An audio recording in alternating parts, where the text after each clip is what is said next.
what is one piece of advice you'd give to your younger self?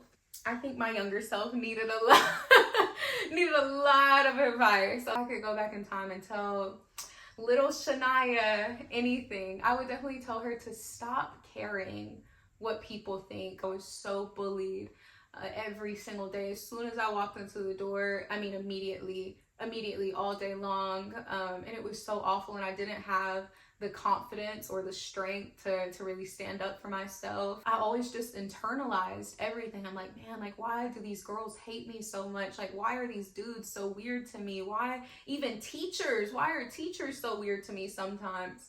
Like, it was just such an awful experience, and I always internalized it, and I always was like, man, like, what is wrong with me? What did I do wrong? How can I make them love me? What can I do to make them like me? Like, what is wrong with me? Like, I always just thought that something had to be so wrong with me for everybody to treat me so badly.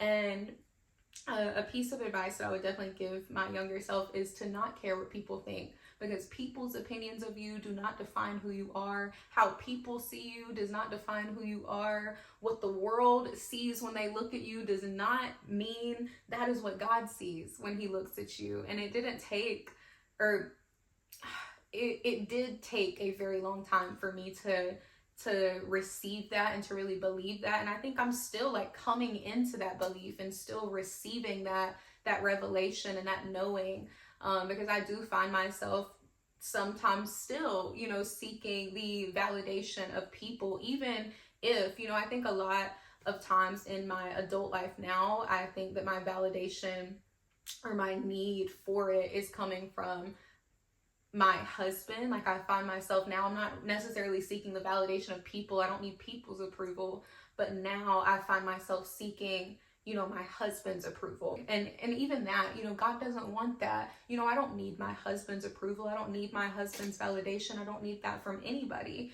You know, and if God has chosen me, if God has called me, if God has loved me, if God has said that I am worthy, you know, I don't need anybody else to put like a stamp of approval on that. I don't need a co-signer. You know, God is the only one. You know, so that is definitely something that I would tell my younger self, is to freak everybody. Like, it doesn't matter what anybody says, you are still worthy, beautiful, valuable, all of the things. Like, it doesn't matter what those girls are saying, what those boys are saying. You don't need their approval, and their opinion surely doesn't matter. So that is what I would tell my younger self, for sure.